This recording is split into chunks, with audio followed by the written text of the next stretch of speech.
আমি উম্মে তাজে জান্নাত ৩৩তম বিসিএস এর রাষ্ট্রবিজ্ঞানের প্রভাষক হিসেবে কর্মরত আছি। আমার চাকরি জীবন ১১ বছরের।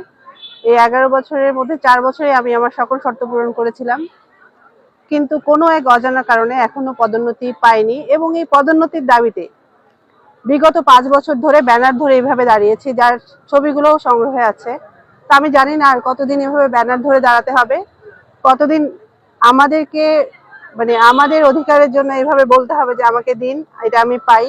আমি রাষ্ট্রের কাছে বলবো যে রাষ্ট্র যেন আমাদের মতো যারা সরকারি কর্মচারী আছে তাদেরকে তাদের বিধি অনুযায়ী কোনো রকম কোনো কিছুতে না আটকে রেখে সুনির্দিষ্ট সময়ে আমাদের প্রাপ্যতাগুলো নিশ্চিত করে, তাহলে আমরা আমাদের জায়গা থেকে সঠিকভাবে রাষ্ট্রকে সেবা প্রদান করতে পারবো।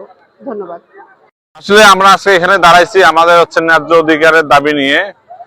আমাদের হলো ৩২ থেকে ৩৭তম ব্যাচ, যারা দীর্ঘদিন থেকে পদোন্নতি বঞ্চিত,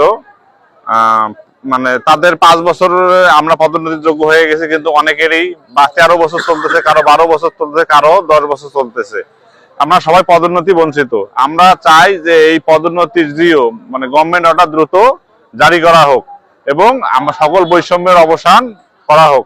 কারণ ৫ই আগস্টের পর সবাই সবকিছু পেয়ে গেছে, সবাই সবার দাবি আদায় করে ফেলছে, কিন্তু একমাত্র আমরাই বৈষম্যের শিকার, শিক্ষা ক্যাডারই একমাত্র বৈষম্যের শিকার। আমাদেরকে পদোন্নতি দিলে সরকারের কোনো অতিরিক্ত অর্থ কোনো খরচ হবে না, কোনো ধরনের কোনো সমস্যা হবে না। তারপরেও বিভিন্ন মামলায় আমাদের পদোন্নতিটা আটকিয়ে রাখা হয়েছে। আমরা চাই এ সকল মামলা দ্রুত অপসারণ করে আমাদের পদোন্নতির ব্যবস্থা করা হোক এবং শিক্ষা মন্ত্রণালয় কর্তৃক জারিকৃত ৫৪টা অবৈধ যে আদেশ আছে এগুলো বিলুপ্ত করা হোক এবং আমাদেরকে দ্রুত জিও জারি করে আমাদের সকল বৈষম্যের অবসান করা হোক। ধন্যবাদ।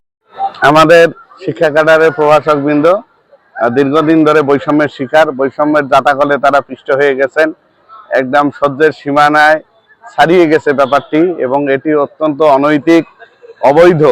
আমি চাই যে তাদের দ্রুত পদোন্নতির মাধ্যমে তাদেরকে কিছুটা তাদের কষ্ট উপশম হবে। সবচেয়ে ভালো হয় তাদের যদি ভূতাপেক্ষিক পদোন্নতি দেওয়া হয়।